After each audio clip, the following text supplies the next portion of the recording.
not being able to like understand things and just like learning what words meant and how to spell them. So then you're just like left wondering, why can't I? Like what makes me, why am I different? Why can't I do things that most kids could? Dyslexia, I guess I didn't really know that until I was older. Like I didn't know. I remember sitting during like silent reading and looking at this book and just not being able to understand what was happening. Like I just couldn't read it. The other kids could write their names without the teacher like helping them. And I couldn't. I had to ask for their help. They would try to like help me with homework and I would get really upset. Sorry. Just like frustration. And just like putting so much work in and just like it was too much.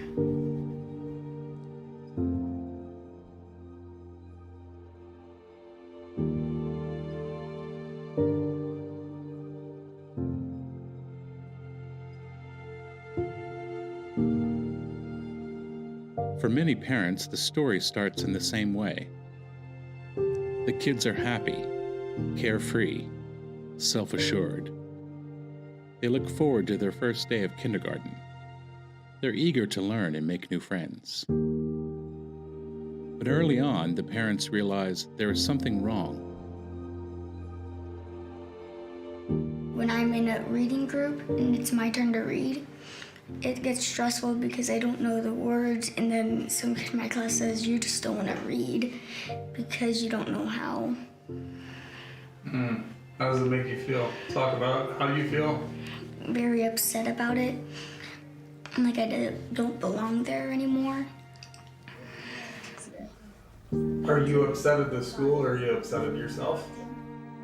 Upset at myself more than the school. Even though it's not your fault, you realize that, right? No, not all the time.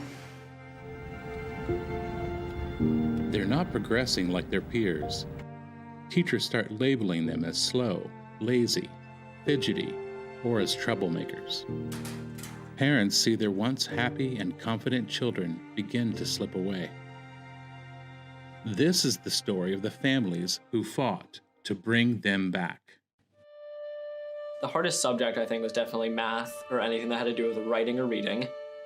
And any grade basically was difficult. First in like 3rd and 4th grade, I would cry a whole lot in my room. Tatum was now crying every day after school, saying I'm stupid. I would just like always go into school and like feel stupid and just like not like know what to do. I would just never sleep. I couldn't sleep, and I tried to go to sleep and try to say this would be better, but I was just lying to myself. I felt like I wasn't like doing my best, because if I was doing my best, then I should be able to read. Reading it over and over and over, and I just didn't understand it. I really don't like reading. Reading time was like the worst part of the day for me. Lily was having trouble writing. And I'm thinking to myself as a parent, what is this? We've talked about everything. She knows what to expect. What's going on here? On the National Assessment of Educational Progress, about 1/3 of kids nationally are considered proficient, and proficiency is what's required to be destined for, say, a 4-year college degree. Dr. Louisa Motes has been a professor, psychologist, and researcher. She's the author of numerous science journal articles on how we learn to read. Another 1/3 or so are considered basic. And basic means you aren't very good at it and you aren't proficient. And about 1/3 are below basic. Below basic means you really do not have the reading skills to function in grade level academic work. Scientific studies have estimated between 5 to 12% of U.S. children have dyslexia. It is the most commonly diagnosed learning disorder in this group. IND, find, eind. IND, find, eind. Who can come up and do that? Nick? Reading experts describe dyslexia as a reading disability that is neurological in origin. Reading and spelling involve the ability to notice and manipulate the individual sounds, known as phonemes, that make up words. Great job. Thank you. People with dyslexia have a more difficult time doing this, and too often, they don't get past the struggling stage unless they get the right kind of help. When they don't get that help, school can be unbearable and leave damaging scars.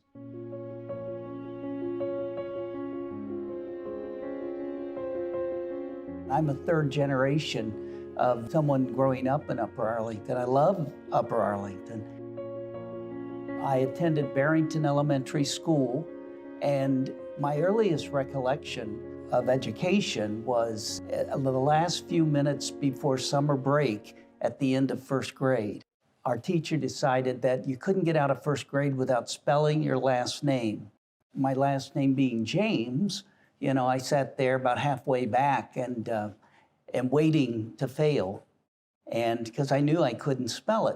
I don't know why other kids got it and I didn't. When she got to me, I said something like, "I don't know how," and she turned red in the face and just was. Today, I know she was very frustrated, but she called me stupid in front of the whole class, and I lived that with me every day. It's affected my entire life. As a father of 4 dyslexic children, I know what the pain is all about. Joe was our third child to be diagnosed with dyslexia. So we went in with a diagnosis to start with. We were told that he was too young to test and that they didn't believe in dyslexia and that they had this brand new program called Reading Recovery. And Reading Recovery was imported by Ohio State University. They applied it long and hard with Joseph, longer than he was ever supposed to be in the program. Reading Recovery is a short-term intervention program for first graders who have difficulty with reading and writing. The program promotes the philosophy that children would better understand what they were reading if they used whole words by sight, context, and very limited phonics to read. This instructional method is known as a whole language approach. And then Joe's going into 4th grade, and Nancy meets his teacher in the hallway, and she takes that opportunity to say, "I don't know what we're going to do. Joe has no skills. I don't know how to teach him." This is his teacher telling her. And that's when the school psychologist says to us, you know, Joe's going to have to learn there's other ways to get information besides reading. Now, I know she was saying it to give us some comfort, you know, but it also was a clear message that Upper Arlington had no intention of ever teaching our child to read. That's the thing, they didn't really teach me how to read. I think they just kind of like expected me to do it on my own. So I went up to the school teachers and I said, "Teo can't read." And they said, "Of course he can. Look at how many books he's reading." And I said, "If you can read a book that is completely closed, then you're not reading." He memorized a book. He's a clever kid, he's a smart kid, but he's compensating for something he doesn't have. We trusted that the professionals knew what they were doing, and that the sad result is that our family was harmed. I can tell you, I go in there, "Hey, my name is, this is my child, this is how my child learns, this is what's going on." And it's like, when you talk, they're like, "You don't know that." It's like, "Who are you? You don't know your kid." And I'm like, "Yeah, I do." Like, this is what's going on.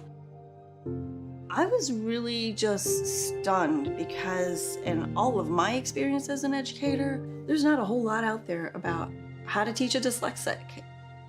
You know, I knew these like teachers because, you know, my brothers, you know, like they taught them, and I thought they were just like, you know, super educated and like nice women and men, but like really they were just like,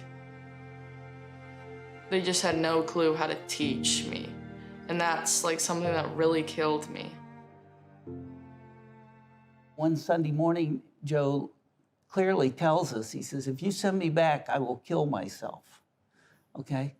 And so we had a psychologist friend come to the house that afternoon, and sit in the living room with us and hear us talk about this. And he looks at Nancy and me and says, "You got to find another school for Joe." So very quickly, Nancy and Joe got on a plane, flew over to New York and to Kildonan.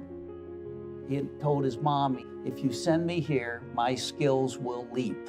That's how Joe talked about it. Kildonan saved his life and changed his life because everyone there is trained in Orton Gillingham. Orton Gillingham is a multi-sensory approach where children are explicitly and systematically taught the way letters and sounds correspond. Can I have everybody put their tappers up?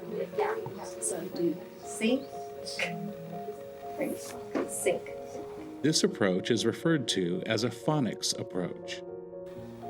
Vigorous debate between the two philosophies, whole language and phonics, has raged on for decades. Congress created the National Reading Panel in response to our nation's reading crisis to settle the debate over how best to teach kids to read. 100,000 studies were reviewed. The outcomes showed that whole language wasn't producing proficient readers, but phonics helped all kids become better readers, not just students with dyslexia. It's not a belief system. There's science behind how students learn to read. First, there's the misunderstanding of how kids learn to read, and the idea that you really emphasize the motivation for reading, which is that stories are wonderful and reading is interesting and learning is great, and the engagement will come if they're really turned on by the subject matter. Well, no, because the problem is they don't know how to read the words, and you have to teach them how to do that. And actually, when you teach them how to do that, they are enthralled because they are competent. What are the letters, Callie? C-H-I-L-D. Awesome. Go ahead and build it, please.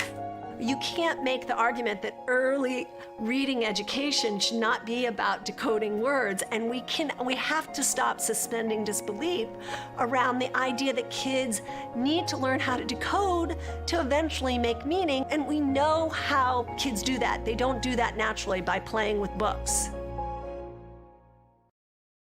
Cameron and Nancy James found a solution for their son, but they felt they had to help make sure what happened to Joe didn't happen to more kids.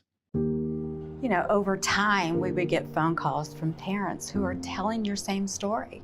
You know, you got this bright kid and he's not learning or she's not learning, and there's resistance in the school. And I think that is so painful. In some schools, they just ignore it because if they label it, then they have to rush it with resources. If the school refuses to identify the child, the family has these hard decisions. They have a decision to pull the child out and get them outside help, and that's what families with resources do. And if the family doesn't have resources or the awareness, they just accept the fact their child is a poor student. They're just tracked to be low potential. That begins to really, you know, make you think, you know, what can you do? You know, I can tell them, go to this website, read this book. The James family sought to press the state of Ohio to officially endorse the phonics teaching methods for students struggling with reading proficiency. We started testifying before the state school board and the House and the Senate. We couldn't get anything to move. And about that same time, I was called to testify before the House, and they were going to take a vote on phonics back in the schools. And the Reading Recovery folks got there. Reading Recovery, the very same educational organization from Ohio State University that argues against any meaningful use of phonics, attempted to stop the change. The House hearing limited testimonies from the public. You know, they never got to public participation and allowed Reading Recovery to propose that they write the definition of phonics in that Senate bill. And they agreed. The reading recovery representatives wrote their own weaker definition of phonics and the role it can play in learning to read. I mean, at some point you think, I've taken every avenue I think that we can take. And we thought, okay, here's one. Having lost the battle in state government, Cameron and Nancy James pressed ahead with their personal reimbursement case. Federal law requires public schools to provide children with disabilities an appropriate education for free. Since the Upper Arlington School District refused to teach Joe the methods proven to work, the James family sought repayment for their alternative school efforts.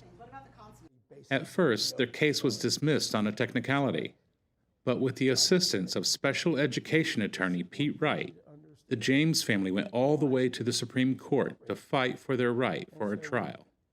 They prepared their case. And I had Nancy and Cameron write a letter telling the story of the case. And we call this the letter to the stranger, the theme being on that if the letter is lost in the street and found by a stranger will understand all of the complicated legal issues and will feel the facts in their gut and then in their heart. Dear Dr. Schaefer, words can never describe how proud I am to be the father of Joseph Albert James. In spite of severe handicapping conditions, he learned. That letter was the key to the case. To bolster the James family claim that young Joe was unfairly denied access to a phonics-based reading curriculum, Pete Wright decided to shine a light on what he suspected were the biased incentives of the Upper Arlington School District.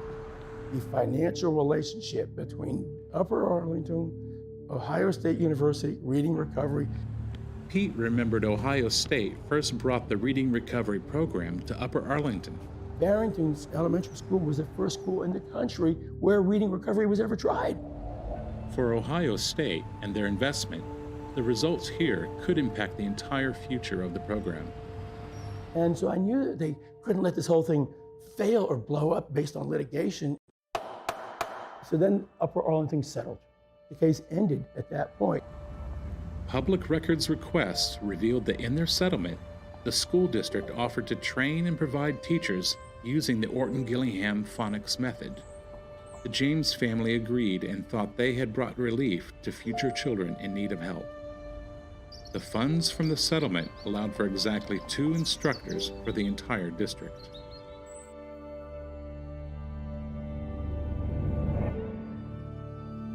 School for me growing up was really complicated. So they tested all the kids and they plotted them all out on a diagram. And she told me that my dot was really far down there, away from all the other kids' dots. So as I got older, things continued to be difficult. Late elementary school was kind of when things really tumbled downhill. When I was in 4th grade, my teacher implied that I would only really need to learn basic math because I would be working fast food for the rest of my life. So here I was attending Upper Arlington schools. I was struggling to get help for my children in reading. They say that they're giving my kids appropriate instruction, but my kids aren't making any progress. After I realized that they were dyslexic, I just assumed that the school district just didn't know and didn't understand. We had moved to that school district because it was supposed to be an excellent school district. It was terrible because, all the kids were reading so fast. They could do math easily. They were never behind. And it just seemed like it was just so easy for them. And meanwhile, I was in the back viewing all of this and thinking, what's wrong with me? Why am I so slow? It kills you, it pulls you apart to feel as though your child is failing and to not understand why. I began doing some investigation on reading issues and found Sally Shaywitz's book, Overcoming Dyslexia, and I realized that our daughter had dyslexia. And I realized that there were really specific things that the district could do to teach her. And so when I went to the district, it was very apparent that they were not aware of dyslexia. They didn't know how to treat it. They kept trying to ask us what it was that we did wrong in terms of the upbringing of our child as though it was some kind of societal factor or some kind of environmental factor rather than the way that our child is wired. I began to realize that I could not count on, I could not trust my district to take care of my daughter. The teachers had no idea what dyslexia was. They had no idea about the symptoms. It was literally like they had never had to support a dyslexic child ever. I was at a top private school, and I asked the approximately 80 teachers in the room how many had learned about dyslexia. One of the 80 teachers raised their hand. They were not teaching dyslexic kids the way they needed to be taught. I was trying to figure out what the disconnect was. One day I was on my computer and I looked up dyslexia and Upper Arlington. I found Dyslexia Upper Arlington and Barrington Elementary, which was the elementary school that my children attended. So I clicked on it. At the time, Joe started kindergarten at Barrington Elementary School. And what I found was a letter to a stranger by Cameron James regarding what had happened to his children. Joe's skills fell further and further behind those of his peers. He has continued to demonstrate a level of determination and perseverance worthy of admiration. And I realized that they had taken this issue to court and that they had won. And it had been the year after my oldest daughter was born. 10 years after the James case, the same school district, the same building, and they still, after everything that they knew, were not identifying children as is required by federal law, and they still were not teaching our children in an appropriate manner for them to succeed in reading. Only the silent E's. Our district did get 2 Orton Gillingham tutors for a district of 6,000 children. If between 5 and 12% of children have dyslexia, that could be more than 700 students in the Upper Arlington district. It rendered the program essentially ineffective. Here we are in the same situation, back to square one essentially, with essentially no remediation services being provided for my daughter and a lot of other kids who were struggling in the district. Yeah, it was really frustrating. When I went to the principal and when I went to the kindergarten teacher and I said, I already know Chloe has dyslexia. I have the diagnosis here. And when they said, no, we don't think so, well, that started a fight. So in the summer of 2010, I was working with a number of students doing Orton Gillingham, and the parents came up to me and said, how do we continue this with the school system? How can we get Orton Gillingham for our children at school? I remembered that I had been told about a woman named Brenda Lewison, who was an advocate for children and who understood dyslexia. So that night I called her out of the blue. I invited her to my home and told the parents of the children I was working with to come on the night that she was there. And when I opened the door and began letting people in, there were over 30 people. She was to talk to us about our rights as parents and to talk to us about the James case. She was still surprised that this was going on in Upper Arlington and that children were still basically being denied the right to learn how to read. They were turning it back on the parents, saying that the parents weren't doing something, you weren't reading to your kid, you're not giving your kid enough protein at home, you need to figure this out. The school district was ignoring it. The stories that I was learning that evening in that room were so significant. I was really taken aback that the majority of the families were from one particular elementary building and that there had been a landmark special education case from that building. So I felt very compelled to share with the parents some history. I directed each and every one of them to look at Letter to a Stranger. The James family had tried to get appropriate education for their children. We realized they had not been able to break through with the school system, so we knew that there would be strength in numbers. It is urgent that this start happening now. Soon after the meeting with Brenda Lewison, a core group of us decided that in order to get our individual children what they needed, we needed to band together.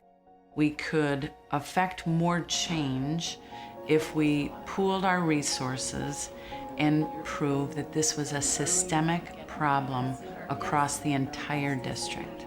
You have to go to war for your child because it's their one shot to do this. You can't wait for the school system to figure it out, and they're suddenly in 10th grade and they're still not able to read.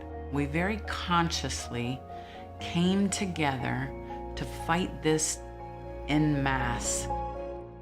19 people signed a formal complaint, and dozens of families united to form a strategic action group.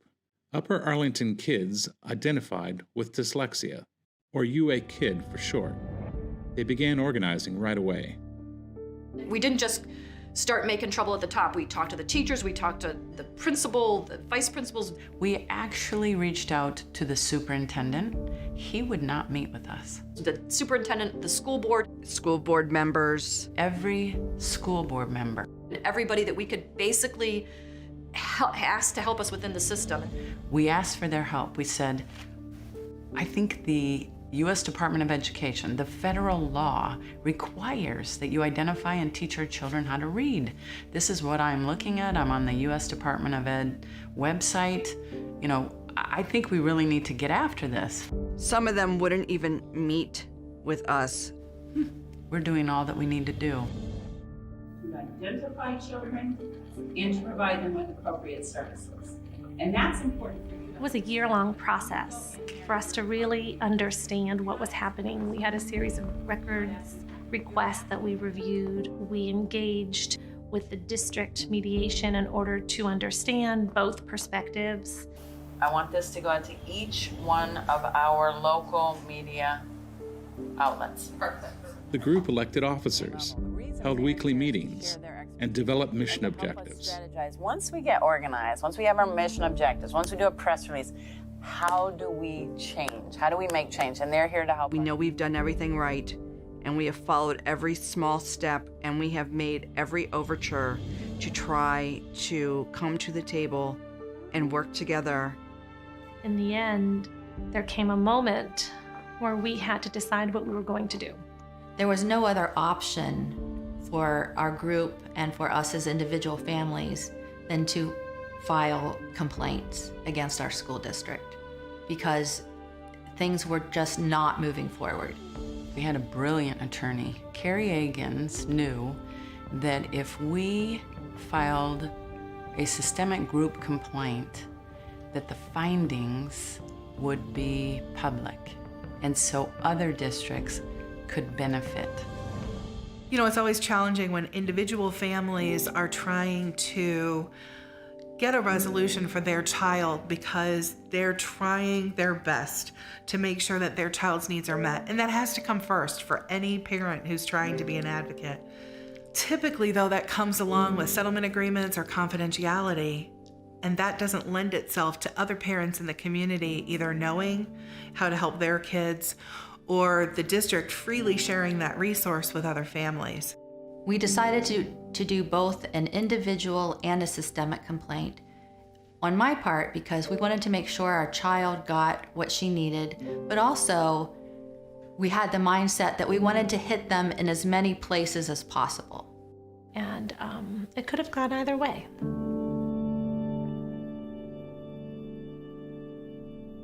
Our letter of findings came out, and the district was found in violation on all 3 allegations.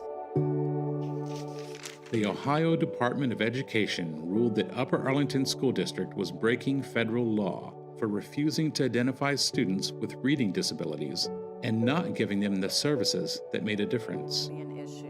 them. The parents of UA Kid went on to press for a replacement curriculum that addressed these needs. We're trying to get professional development in for the teachers so that that knowledge base is there and so they understand, and so that the kids who are getting amazing OG in their intervention don't go back into the classroom and are told to guess. So after the dust settled and the letter of findings was disseminated, the district had an opportunity to go through what is called a corrective action. We were very lucky to hire a very skilled and knowledgeable student services director. He began putting into place everything that our letter of findings required. When I came here, there were 2 part-time Orton Gillingham teachers, and I started to discover more students. We had to increase their hours, and that required additional staffing. And that still wasn't enough, because when you're looking at a true Orton Gillingham lesson, you're looking at a minimum of 40 minutes. Elbows up. Let's tap hand, the bass. And hand. Good. So in Upper Arlington, it's a very exciting time to be there. And we've done so many things. It's hard to believe for me as a new person that came in right as all of this had happened, that it was ever different. I know that my administrators have my back. They were very open to doing what needed to be done.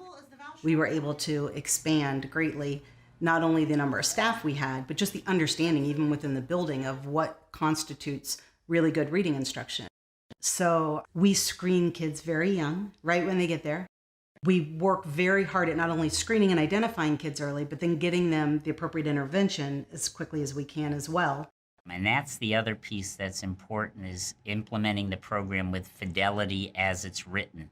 Because if you don't implement it with fidelity, you're not going to get the evidence that the research supports. Every reading specialist in our district now has that additional training, and that has made a major impact. You would take a student who wasn't reading, and then by mid-year they were starting to read, and teachers were saying, well, wait, what are you doing? A lot of the teachers were doing really nice things. They just needed that extra, here's how to put this all together, and the pieces that are missing. And the new curriculum went even further. Not only did children with dyslexia receive phonics-based instruction, now all children receive phonics, and the district no longer used reading recovery.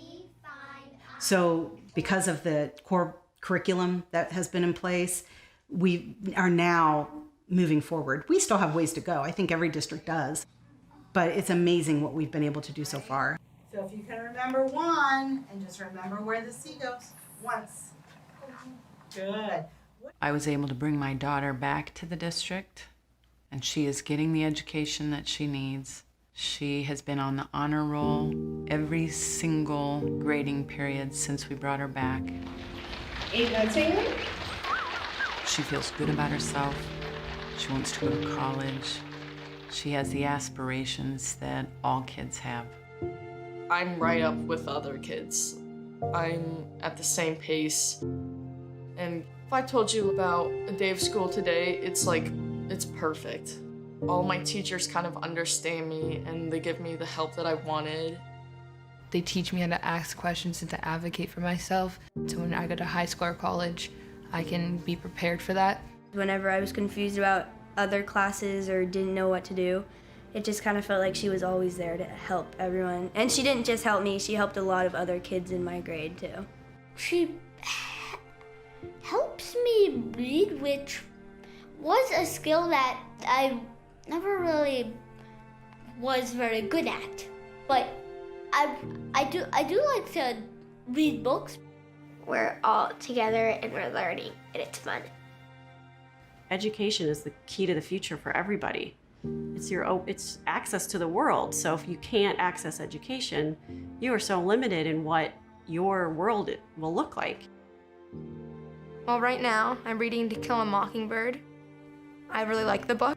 Yeah, I think it's fun to read. It kind of gives you a different perspective on different things, and I think that there's a lot of good messages in books. So if you can't read, you're not gonna get those messages and those like stories that may like shape your view and your morals. If my mom hadn't advocated for me, I probably wouldn't be able to read. Word began to spread, and other parents of children with learning disabilities began to reach out to us. And they wanted to know, what did you do? I'm getting a ton of calls from districts. I've gotten calls from people in Colorado. I've gotten calls from people in California. I've gotten calls from people in Atlanta. I had 8 new groups contact me. So everybody, thank you for continuing to put our name out there and inviting new people. We were fortunate in the fact that we had Upper Arlington or UA Kid to look at and to model ourselves after. We saw that they had success because they came together as a group. We identified issues and brought them, into our meetings with district leadership, and we were able to move forward. I think that Upper Arlington had set a precedent that if you don't respond and rise to this issue, it will come back to bite you. Prior to 2016, we had a large group of parents that were kind of organized on a Facebook group informally. We did speak before school board a number of times. Parents were continuing to be frustrated. That's when we found out about UA Kid and the steps that group had taken to actually realize change. It was really that roadmap that got us to put our group together in a formal way. We adopted the mission statement and objectives. We elected officers, and we really came up with a strategic plan of how we were going to go about getting change implemented in our district. Welcome to the Senate Education Committee. Can we call the roll, please? Senator Brenner? Present. And back home in Ohio, the parents of UA Kid have expanded their scope, bringing their campaign to the state level under the new banner, Ohio Kid. It's from this broader vantage point that they believe they have found a root cause of the problem. Okay, our next witness will be Brett Tingley. My name is Brett Tingley, and I am the parent of a child with dyslexia in the Upper Arlington Public Schools. I don't really know how to calculate the cost of a child being told she's stupid because she can't read. But it also brings into sharp focus the needs of hundreds of thousands, millions of children and families who are out there struggling today. We formed a grassroots parent group and found that schools know very little about dyslexia or the science of reading. The real crux of the issue, and I've studied the whole system, is the colleges of education. It's in the fields of neuropsychology, cognitive psychology, and the colleges of education are in a silo, and they're not talking. So none of this science is getting to the teachers. So Upper Arlington... What I'm coming to realize is that the colleges of education do not teach teachers how to teach reading, nor do they teach them about dyslexia. So not that it's a learning disability, it's a teaching disability, is that they don't know how to teach the child properly. When you go in to train teachers, it's important to identify to them, we see that you're working really, really hard, and we're going to help you. And by helping you, we're helping the students. Because if we keep the focus on what's going to work with students and what helps students, not on the adults and who says what and who gets hurt, but on the students, we'll be successful every time. In sympathy with the teachers who have to discover all of this empowering information at a late stage in their careers. They almost always say, I am so grateful for this information. Why didn't anybody teach me this before? If you want to do something about poverty or the number of people who are homeless or the number of people in our prisons, teach every child to read. We know how to do it. We just aren't doing it. And it's time for parents to demand that this be taught to every child. Wherever I have seen parents become active, that's where change has happened. You rarely see districts reinvent themselves without parents being a catalyst for that. Everybody has different stories, but you can bring all of those together as really a political force to go after the district. If they're not changing, you've got to do something about it. And you've got to see it early. You can't just accept what they're telling you. If it's not working for your kid, you need to get back in there and you need to figure it out. And you need to go to the community and organize. You know when to say enough is enough, and don't let your voice be silenced. There came a point when you need to fight. The word is handful. We fought for our children, but we were also fighting for those children whose names we will never know. Michelle Rhee, the former chancellor of the DC Public Schools, once said that education is the civil rights issue of our generation. And during the civil rights movement, conflict was necessary to move the agenda forward. There are some fundamental disagreements that exist right now about what kind of progress is possible and what strategies will be most effective. Right now, what we need to do is fight. We need to be respectful about it, but this is the time to stand up and say what you believe, because there is nothing more worthwhile than fighting for our children.